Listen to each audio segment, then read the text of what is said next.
Now tonight, we revisit the story that has haunted Kenya for 13 years, the unresolved murder of Agnes Wanjiru, a young mother whose life was cut short in 2012 by people believed to be British soldiers. Now, despite public outrage and international attention the incident has triggered in the last decade, no one has been held accountable. NTV's Rukia Bule spoke to the family who are still fighting for justice and reports that the now teenage daughter of slain Agnes Wanjiru is finding it hard to cope with the injustice meted on her mother. On March 31st, 2012, 21-year-old Agnes Wanjiru went missing. She was last seen entering Lions Court Hotel in Nanyuki with a British soldier. 2 months later, her body was found in a septic tank of the same hotel. Ilinihit sababu sikuwa na expect inaweza kuwa so soon na inaweza kuwa the last time tulikuwa tunaonana, but sikuwa najua, cause kama ningejua ningejaribu kuzuia, nimwambia hapana, tusiende out leo, tuende next time. Agnes was the youngest in her family and was raised by her elder sister, Rose Wanjiru, who is now raising Agnes's daughter. She was just 5 months old when her mother died. Now she is 13. Tunasikia vibaya sababu miaka 13 si kidogo, ni mingi. Jua mtoto alikuwa mdogo na sasa mtoto ni mtu anaenda akijua, akielewa hii mambo yenye kulienda. Na unaona ikiletwa kwa TV hata hataki kuona. Anaondoka, anaanza kulia. It has been a journey of pain, suffering, trauma, and with no answers of why our king was murdered, and no action has been taken by authorities. He's walking free, but for our lives, we were left to cater for Agnes' child and to do everything, and with no answer or no action being taken by the authorities. Agnes' daughter, now a teenager, only knows her mother through pictures and stories from her relatives. Msichana wa Agnes anaulizaga kwa nini huyu mtu alimfanya mama yake hivyo. Ameshikwa. Mimi namwambia hapana, hajashikwa. The hardest part in this whole saga is when I see Agnes' child crying because she has seen her mom's story being aired on television and no action has been taken. That is always my hardest time ever, trying to console this child, telling her that one day justice will prevail, which we know why the reason why we have not been getting justice is because the government of Kenya and UK, it has been full of lies and manipulation to our family, telling us this is what we'll do, and they have not done anything up to now.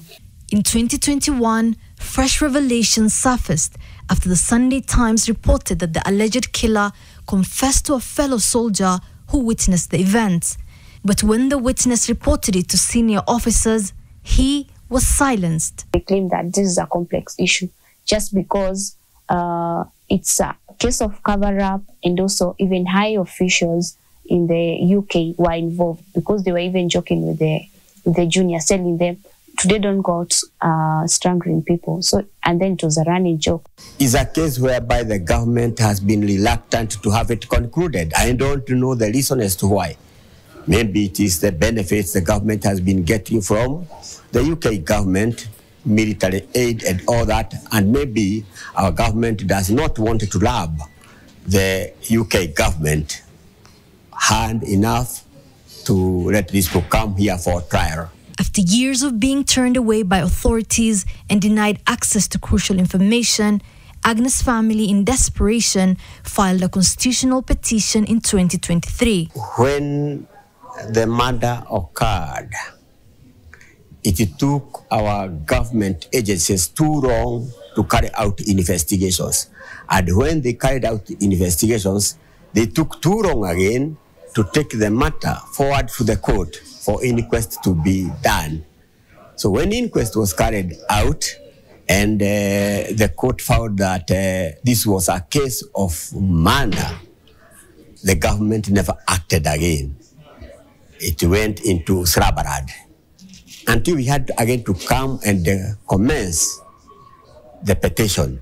That is when things started moving, and that is when the DCI officers now moved to UK for further investigations. When NTV reached out to the British High Commission in Kenya, a spokesperson said the UK government is working closely with the government of Kenya to accelerate progress, and the UK Defence Serious Crime Commanding Unit are proactively engaged with the Kenyan police in support of the investigation. But after years of similar assurances, Agnes' family remains skeptical. But since nothing is happening, the guy anajulikana, wameshamjua, DCI wamemuinterrogate, na hakuna bado kitu ina happen, they already know the guy, we still feel bad. Ya sababu tunajiuliza, when will her justice ever be served? We are asking, for how long is this operation going to take? There is cover-up. There is failure to act. Non-action means what? They are also guilty of sins of omission. We have burnouts because we have been trying all our best to seek justice, knocking doors, but we have been stonewalled because every time that Agnes' case pops out, that's when we hear from the authorities. After that, nothing is going on. It is just a cold silence. For Agnes' family, the pain is unbearable. Knowing the man accused of killing her lives freely while they are left with nothing but grief and unanswered questions is tormenting. Naye mwenye alifanya hiyo kitendo, si anaonaga hii machozi nikimwaga inamwagika hivi, naye ako starehe zake. Mungu amuone venye alifanya. Lakini huyu wa Agnes nasikia vibaya, hata nikisikia hii nini next term ya pili ikikuja, sina pesa ya kumlipia, hata naliaga nikikumbuka, sijui kwenye nitatoa hiyo pesa. Kenya government wanatufeel sababu already wanajua the guy and hakuna kitu tunasikia ina happen. And for instance, kama ni mzungu angekufia huku Kenya ama ameuliwa na Mkenya, I think kuna kitu ingekuwa imehappen. But tunajiulizanga tu maswali mingi, tunajiuliza mbona sisi msichana wetu aliuliwa na huyu mzungu he still free in the streets of UK. We need justice. We need to know why somebody committed such kind of murder against a young defenseless girl. Surely they should face justice.